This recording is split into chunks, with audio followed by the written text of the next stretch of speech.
was offered a job in 2019 by the United States Space Force where Lou Elizondo worked, to work with him in disinformation.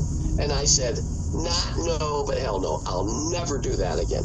Now, the funny thing about Richard Doty here is he'll make accusations and lash out at people like Lou Elizondo, but really, what he doesn't want to face is his reflection in the mirror, looking back at himself for everything that he is and all the darkness that he's done. But the operator at the command post told these two technicians, we don't have anything on the radar screen. They became concerned about that. When the sergeant exited the building, he couldn't find the airman, couldn't find his partner. Looked around, couldn't find him. And Richard Doty does have some connections and has worked at the Air Force and Department of Energy. And he's been entrenched deep in the UFO community for years. And just recently, as you can see from this post here, he has distanced himself from the UFO community and deleted his X account. But the real reason might shock you. One of the 12.7 millimeter rounds struck the bottom of the craft. The craft glowed a bluish green color. At the time, 4 occupants of the craft exited and were taken in custody by Soviet military troops.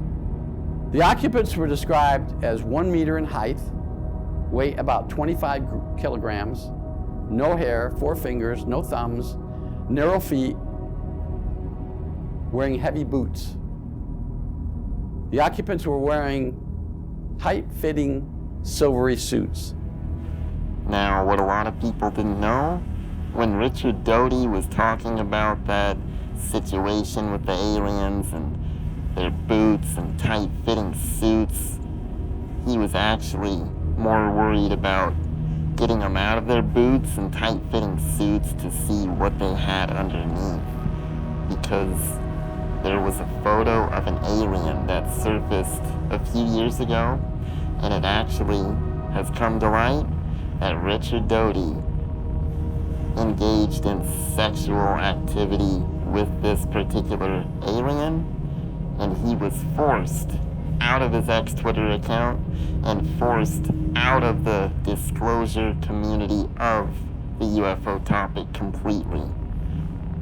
They forced his hand, they found the evidence, and they said no more. I mean, I can't blame him completely, because look at that ass. But what a sick fuck, dude.